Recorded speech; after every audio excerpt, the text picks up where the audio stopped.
இன்னைக்கு நம்ம வீட்டில் சிப்பி காளான் எப்படி செய்யறதுன்னு பார்க்கலாம் வாங்க.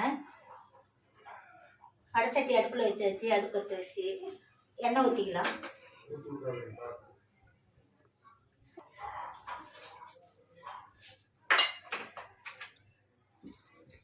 எண்ணெய் காய்ஞ்சிருச்சு, கடுகு போடலாம்.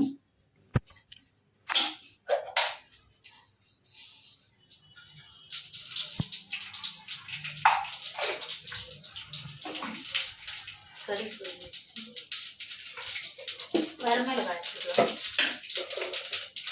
ஒரு 4 மிளகாய்.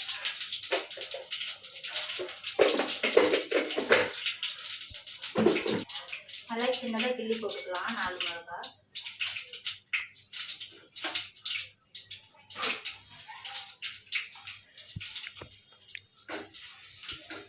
ஒரு 4 பல்லு பூண்டு தட்டி போட்டுக்கலாம்.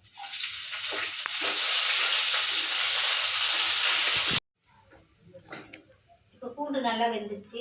கருவேப்பிலை போட்டுக்கலாம்.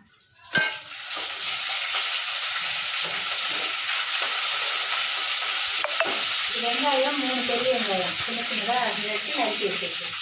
அதையும் போட்டுக்கலாம். அடுப்பு கொஞ்சம் வேகத்தில் வச்சுக்கலாம்.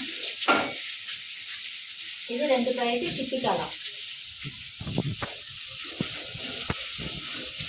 சிப்பி காளான் நல்லா உடம்புக்கு ரொம்ப நல்லது. கை கால் வலிக்கு எல்லாம் ரொம்ப நல்லது. செஞ்சு சாப்பிட்டா நல்லா வெங்காயம் வணங்கிட்டு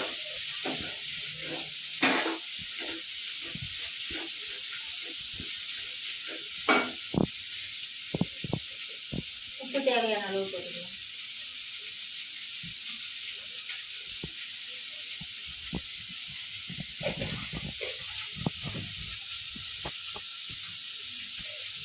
வெங்காயம்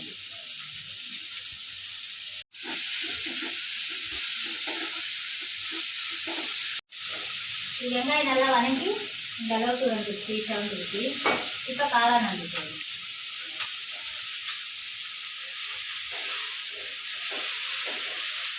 நல்லா கிண்டி விட்டுக்கலாம். கொஞ்ச நேரம் கொஞ்சம் வேக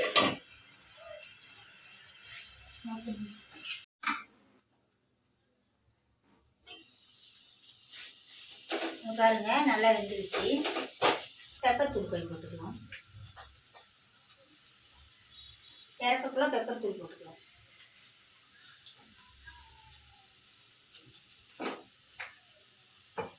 பெப்பர் தூள் போட்டால் கொஞ்சம் நல்லா டேஸ்ட்டாக நல்லாயிருக்கும். இந்த மாதிரி செஞ்சு சாப்பிட்டு பாருங்கள். சளி பிடிச்சா கூட நல்லாயிரும். இந்த காளான் சாப்பிட்டீங்களா, உடம்புக்கு ரொம்ப நல்லது. இங்கே பாருங்கள், செஞ்சு ரெடி ஆயிடுச்சு. இதேமாரி தயிர் சாதம் ரசம் சாதத்துக்கு வச்சு சாப்பிட்லாம். நீங்களும் இதே மாதிரி செஞ்சு பார்த்துட்டு கமெண்ட் பண்ணுங்கள்.